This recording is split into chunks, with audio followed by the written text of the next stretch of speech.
আসসালামু আলাইকুম রহমতুল্লাহি ওয়াবারাকাতুহু। সম্মানিত দর্শক, বর্তমানে ইসকন নামক একটি সংগঠন, হিন্দুদের একটি সংগঠন, দুনিয়াব্যাপী এটির অনেক সুনাম রয়েছে, অনেক দুর্নাম রয়েছে এবং এরা যে মন্দির স্থাপন করে সেই মন্দিরকে কেন্দ্র করে অনেকগুলো জনকল্যাণ তারা সেখানে করে থাকে।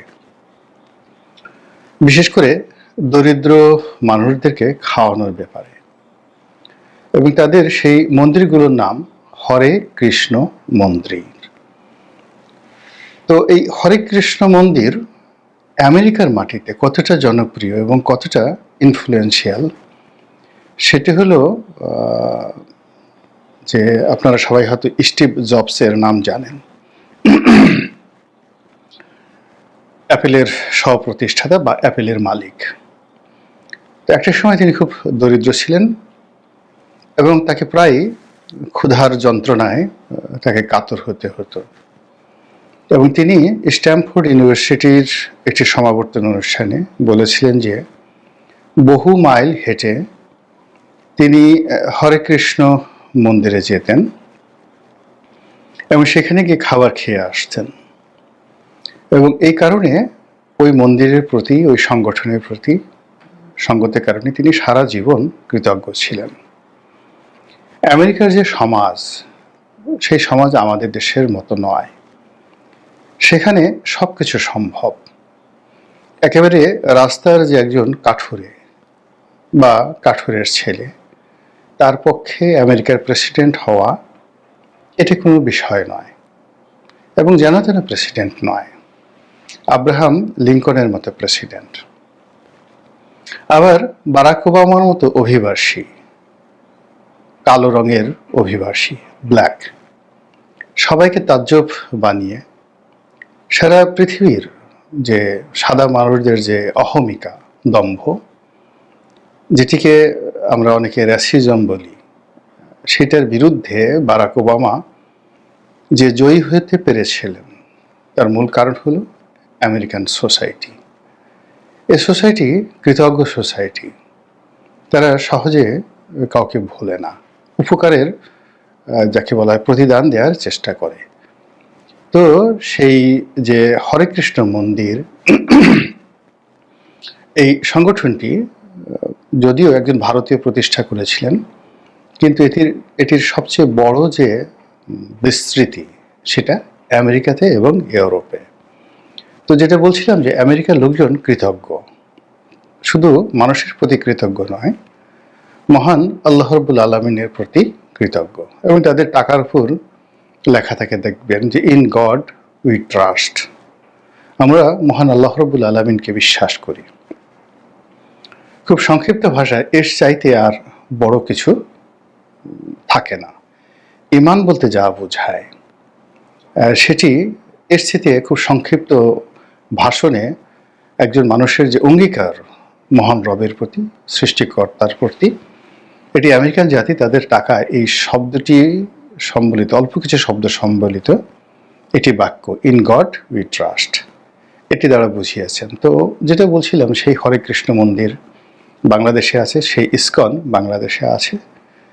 তো আমাদের দেশে আমরা সবাই মনে করছি যে এটা একটা উগ্র হিন্দুবাদী সংগঠন, এদের দোষের কোনো শেষ নেই, এরা দিল্লির তাবেদার, ভারতের দালাল এবং আওয়ামী লীগের বি টিম। বাংলাদেশিদের যত কর্মকাণ্ড আছে, সকল কর্মকাণ্ড মূলত বাংলাদেশকে, বৃহত্তর বাংলাদেশকে তারা ভারতের সঙ্গে একীভূত করার জন্য সুদূর প্রসারী 50 বছরের একটা মাস্টার প্ল্যান নিয়ে তারা এগোচ্ছে। আমাদের দেশে যারা সাধারণ মানুষ, ধর্মপ্রাণ আলেম ওলামা, তারা এই ধরনের কথাই প্রচার করেন। দ্বিতীয়ত, যে নেহায় যদি পুরো বাংলাদেশ সিকিমের মতো গ্রাস করা না যায়, তাহলে অন্ততপক্ষে চট্টগ্রাম এবং দিনাজপুর, রংপুর এই অঞ্চলটি শিলিগুড়ি করিডোর হিসেবে যেটি পরিচিত, এই অংশটি ভারত এই ইসকনের মাধ্যমে নিয়ে নেবে। ওভাবে জনমত তৈরি হচ্ছে, ওভাবে যোদ্ধা তৈরি হচ্ছে, এরকম নানা রকম প্রচার প্রোপাগান্ডা গত কয়েক বছর যাবৎ চলে আসছে। ফলে আমাদের দেশের যারা সাধারণ সংখ্যাগরিষ্ঠ মুসলিম, তাদের মধ্যে ইসকন সম্পর্কে খুবই নেতিবাচক ধারণা। তো এখানে দুটো বিষয় কাজ করছে। প্রথম ধারণাটা হলো যে ইসকন একটি হিন্দুত্ববাদী সংগঠন। দ্বিতীয়ত হলো যে এটি ভারতের তাবেদার। তৃতীয়ত হলো আমেরিকার তাবেদার। আর আমাদের দেশের যে যাকে বলা হয় মন মানসিকতা, বিশেষ করে পাকিস্তান জমানা থেকে আমাদের দেশের যে উগ্রবাদিতা এবং সাম্প্রদায়িকতা, এটা যেভাবে বাড়ছে, এটা কমেনি। এই কারণে কি হলো, এই আমাদের দেশ সব মানুষের, ছোটদের বড়দের সকলের, গরিবের, তারপর ফকিরের, আমিরের, এই যেটা বিখ্যাত যে মানে আমাদের দেশাত্মবোধক গান, এই গানটি এখন আর প্রযোজ্য নয়।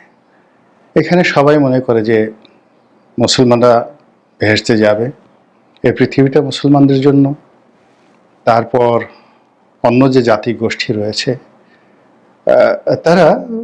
তাদের ব্যাপারে এড়িয়ে যাওয়া হয়।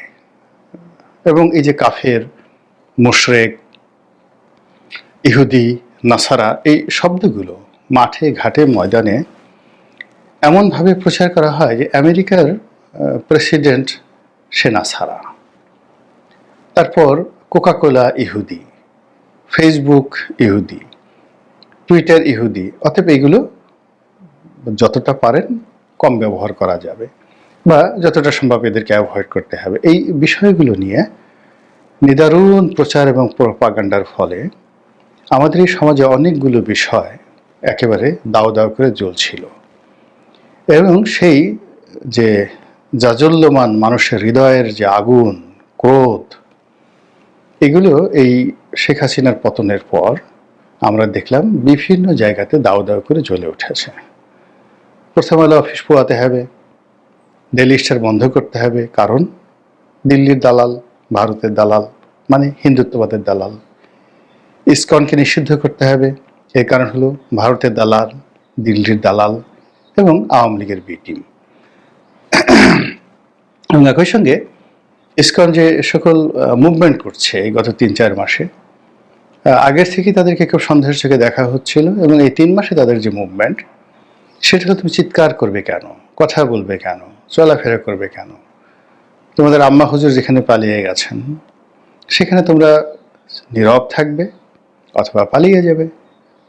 তো এইরকম যখন একটা ফিউডাল মন মানসিকতা চলে আসে, ঠিক সেই সময় ইসকনের যিনি বাংলাদেশের প্রধান, তার কিছু কর্মকাণ্ড নিয়ে, সম্মেলন নিয়ে, তারপরে বক্তব্য নিয়ে সাধারণ যারা আন্দোলনকারী তারা তো বটেই, এবং তার সঙ্গে যারা সমর্থক, বিশেষ করে ইসলামপন্থী, ভীষণ রকম নেতিবাচক একটা অবস্থা তৈরি হয়েছে। এবং সেই অবস্থার প্রেক্ষিতে যিনি ইসকনের বাংলাদেশের প্রধান রূপে কাজ করছেন, মিস্টার চিন্ময়, আমি পুরো নামও জানি না, এই ভদ্রলোককে কখনো চিনতামও না, জানতামও না। ইসকনের নাম জানতাম, কিন্তু ওনাকে নিয়ে আমার কোনো রকম আগ্রহ কখনো তৈরি হয়নি। তো এই ভদ্রলোক সম্পর্কে এখন মানুষের মুখে মুখে নানা রকম নেতিবাচক ইতিবাচক ঘটনা ঘটছে, এবং বিশ্ব দরবারে এই মানুষটি এখন হিরো অব দ্য এশিয়া। তার জন্য মার্কিন প্রশাসন চিন্তিত, তার জন্য পেন্টাগন চিন্তিত, তার জন্য দিল্লি চিন্তিত, ইউরোপীয় ইউনিয়নের সকল রাষ্ট্রদূতরা চিন্তিত। এবং এই সকল যে তাদের চিন্তার কারণ হলো বাংলাদেশে জঙ্গিবাদ মারাত্মক আকার ধারণ করেছে, এবং যেগুলো শীর্ষস্থানীয় রাজনৈতিক দল তাদেরকে টার্গেট করে পশ্চিমারা তাদের নড়াচড়া আগের মতো শুরু করেছে। ইতিমধ্যেই জামাতের আমিরের সঙ্গে ইউরোপীয় রাষ্ট্রদূত যারা আছেন তারা দেখা করেছেন।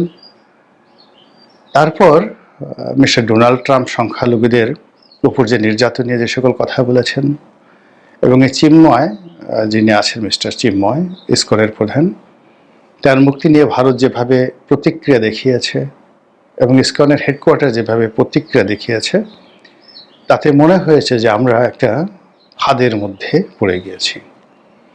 এখন এই ফাঁদ, এটি কি দিল্লি আমাদের জন্য পেতে রেখেছিল, নাকি আওয়ামী লীগ সন্দেহ অনুযায়ী এটা পেতে রেখেছিল? আমার বক্তব্যটা হলো যে যারা বিতাড়িত, যারা পরাজিত তারা সবসময়টিতে ফাঁদ পাতবে। দেখবেন যে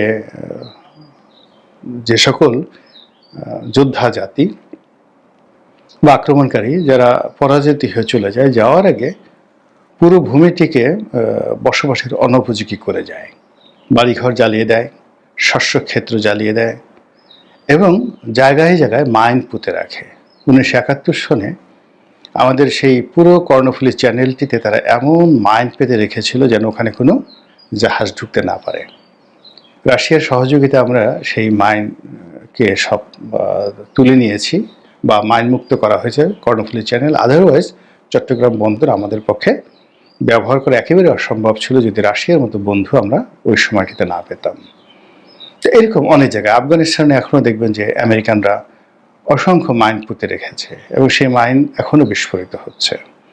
তো কাজেই বাংলাদেশ থেকে আওয়ামী লীগ চলে গিয়েছে, তারা তাদের প্রয়োজন মতো মাইন বলেন, বোমা বলেন, যা কিছু বলেন নেতিবাচক, সবই কিন্তু এই জনপথের সব জায়গাতে তারা পুঁতে যাবে, এটাই স্বাভাবিক।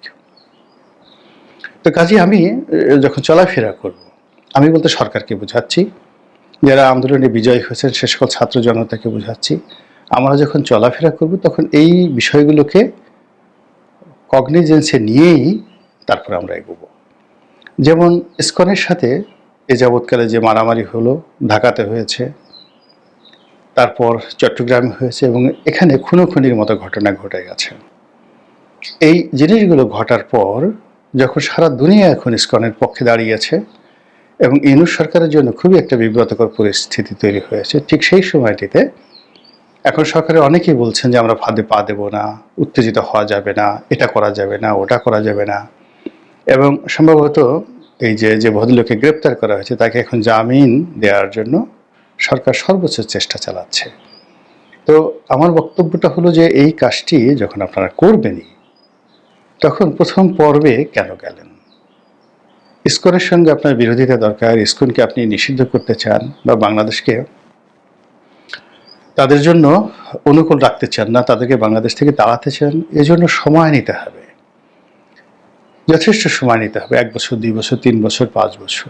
একটি 60 বছরের পুরনো একটা প্রতিষ্ঠান, তাদের অনেক ছলা কলা কৌশল রয়েছে, বা এটা আমি নেতিবাচক অর্থে বললাম, ইতিবাচক অর্থে তাদের অনেক সাংগঠনিক ভিত্তি আছে যা দিয়ে তারা এই সমাজের এবং রাষ্ট্রের রন্ধ্রে রন্ধ্রে তারা ঢুকে গিয়েছে।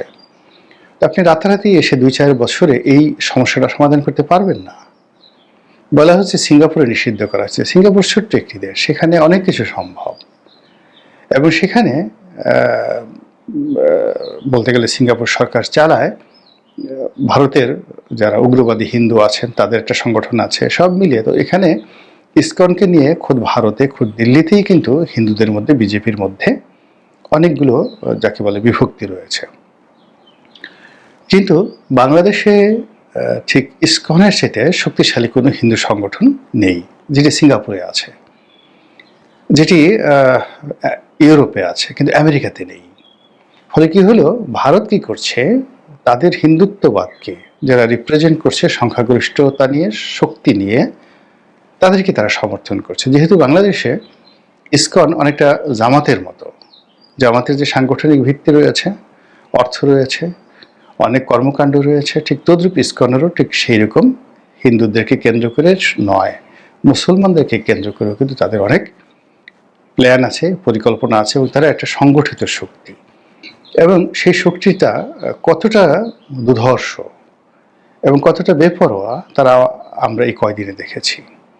যেখানে আওয়ামী লীগের বড় বড় রাঘব বোলরা চিত হয়ে পড়ে গিয়েছেন, পালিয়ে গেছেন, সেখানে আমরা যাদেরকে সংখ্যা লঘিষ্ঠ হিসাবে তুচ্ছ-তাচ্ছিল্য করছি, যাদেরকে বিভিন্ন সময় নির্যাতন করার পরেও যারা কখনো রুখে দাঁড়ায়নি, কিংবা যাদেরকে আমরা অনেকেই গনিমতের মাল হিসেবে গণ্য করতাম, যখনই সুযোগ পেয়েছি সেই পাকিস্তানের জামানাতে হিন্দু নারী, হিন্দু সম্পত্তি, এগুলোকে সব শত্রুর সম্পত্তি বা গনিমতের মাল হিসেবে আমরা অনেকেই মনে করে এগুলো ভোগ দখলের চেষ্টা করেছি। সেই ধারা এখন যে বন্ধ হয়েছে এটা কিন্তু বলা যাবে না।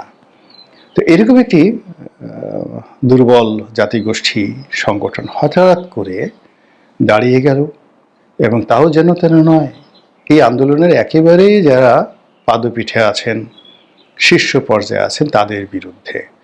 যখন তারা দাঁড়িয়েছে, ধরে নিতে